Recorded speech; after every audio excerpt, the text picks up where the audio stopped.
Document 6. Secretary of State Richard Onley trumpets U.S. hegemony during the Venezuela crisis, 1895. That America is in no part open to colonization, though the proposition was not universally admitted at the time of its first enunciation in 1823, has long been universally conceded. We are now concerned, therefore, only with that other practical application of the Monroe Doctrine, the disregard of which by a European power is to be deemed an act of unfriendliness towards the United States. The precise scope and limitations of this rule cannot be too clearly apprehended. It does not establish any general protectorate by the United States over any other American states. It does not relieve any American state from its obligations as fixed by international law, nor prevent any European power directly interested from enforcing such obligations or from inflicting merited punishment for the breach of them. It does not contemplate any interference in the internal affairs of any American state, or in the relations between it and other American states. It does not justify any attempt on our part to change the established form of government of any American state or to prevent the people of such state from altering that form, according to their own will and pleasure. The rule in question has but a single purpose and object. It is that no European power or combination of European powers shall forcibly deprive an American state of the right and power of self-government, and of shaping for itself its own political fortunes and destinies. Today, the United States is practically sovereign on this continent, and its fiat is law, upon the subjects to which it confines its interposition. Why? It is not because of the pure friendship or goodwill felt for it.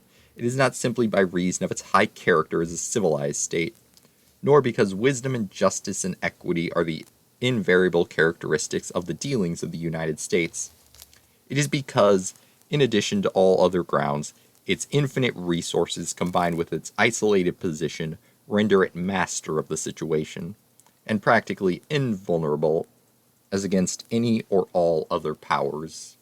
All the advantages of this superiority are at once imperiled if the principle be admitted that European powers may convert American states into colonies or provinces of their own. The principle would be eagerly availed of, and every power doing so would immediately acquire a base of military operations against us.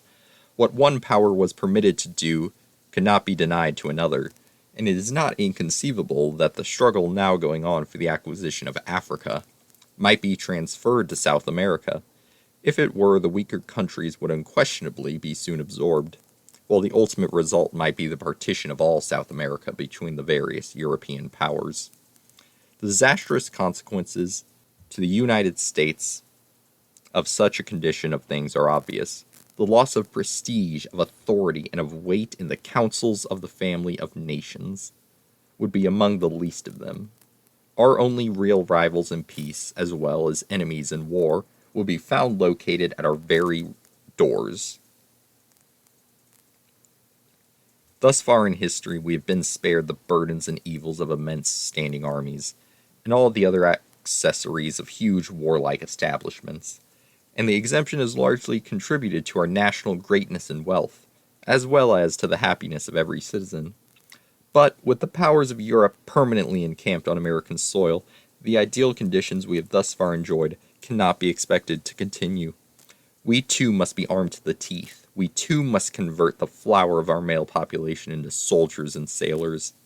And by withdrawing them from the various pursuits of peaceful industry, we too must practically annihilate a larger share of the productive energy of our nation.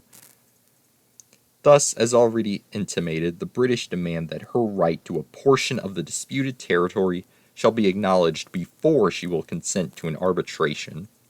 As to the rest, seems to stand upon nothing but her own ipse dixit. She says to Venezuela in substance, "You can get none of the debatable land by force because you are not strong enough. You can get none by a treaty because I will not agree. And you can take your chance of getting a portion by arbitration, only if you first agree to abandon to me such other portion as I may designate." It is not perceived how such an attitude can be defended, nor how it is reconcilable with that love of justice and fair play so eminently characteristic of the English race. It in effect deprives Venezuela of her free agency and puts her under virtual duress. Territory acquired by reason of it will be as much wrested from her by the strong hand as if occupied by British troops or covered by British fleets.